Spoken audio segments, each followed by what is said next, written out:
used to always go to this one beach because it had lots of crabs to catch and seashells to collect and Congo waves to play in.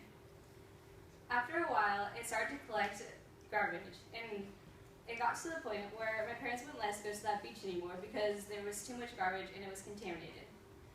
So I was wondering, how did this garbage get here and why did it keep coming? Well, in an article written by National Geographic, it states that tens of thousands of tons of plastic is floating on the surface of our oceans today. Tens of thousands of tons of plastic. That's a lot. Imagine holding a plastic bag in your hand. It feels like its weight is practically nothing. Or a plastic water bottle. It weighs less than 1 pound. So think, how many plastic water bottles and plastic bags and other little plastic pieces do you think it takes to make up the tens of thousands of tons of plastic? In an article written by the Canadian Museum of Nature, it states that the largest garbage patch in the world is the Great Pacific Garbage Patch. It approximately contains 100 million tons of plastic waste. Experts estimate that 80% of that waste comes from land-based sources.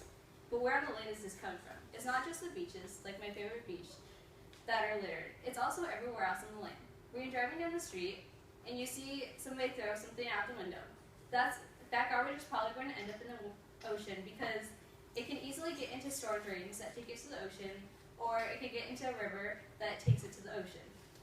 So picture this. But you guys probably already know this, so I hope you care a little bit more about this part. Picture this. A plastic bag in the ocean against all the strong waves and rocks. It's bound to get shredded into little pieces. Well, bottom feeders can't tell the difference between these little shreds of pieces and the other little things they eat. So because of the food chain, these bottom feeders get eaten by bigger fish, the bigger fish get eaten by larger fish, and we eat the larger fish. So now we have the plastic that the bottom feeders ate in us. And we all know that plastic has bad chemicals that are bad for our body, just like cigarettes do, which are also in our ocean.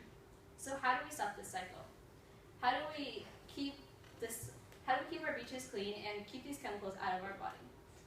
Well, there's already a lot of organizations that work together to pick up litter and garbage in the ocean and on the land. But everybody has to take part in this and make a global difference. So my challenge to you is, next time you see a piece of garbage on the ground, pick it up, because you're not only helping the person that left it there, but you're helping yourself and the environment.